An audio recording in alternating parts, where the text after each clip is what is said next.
The story of Lady Maryam, peace be upon her, is one of the most beautiful and profound stories mentioned in the Quran, serving as a model of faith, purity, and patience.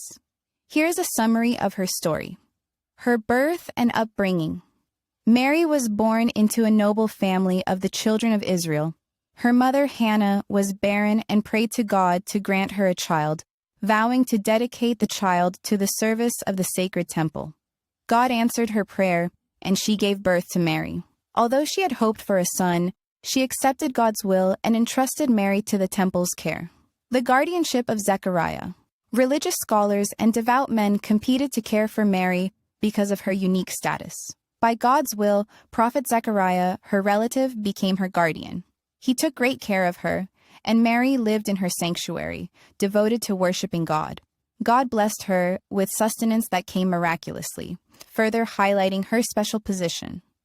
The Annunciation. While Mary was worshiping, the angel Gabriel appeared to her in the form of a man to deliver the news that she would bear a son named Jesus. Mary was astonished and questioned how this could happen since she was not married and had never been touched by a man. Gabriel reassured her that it was God's decree and that her child would be a sign for humanity and a mercy from God.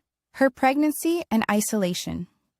Mary withdrew from her people after conceiving Jesus and went to a distant place.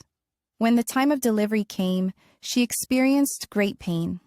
God comforted her, instructing her to shake the trunk of a palm tree, from which fresh dates would fall for her to eat, and to drink from a nearby stream. Facing her people. After giving birth, Mary returned to her people carrying baby Jesus. They were shocked and accused her of immorality. To defend her, God made Jesus speak from his cradle. He said, "I am a servant of God. He has given me the scripture and made me a prophet."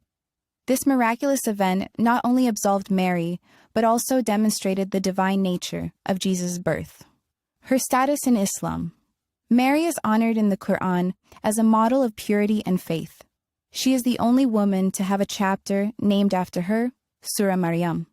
God describes her as the best of all women and one who was chosen above all others. The story of Lady Mary teaches us profound lessons about faith, patience, and reliance on God in times of hardship. She remains a timeless example of chastity and devotion.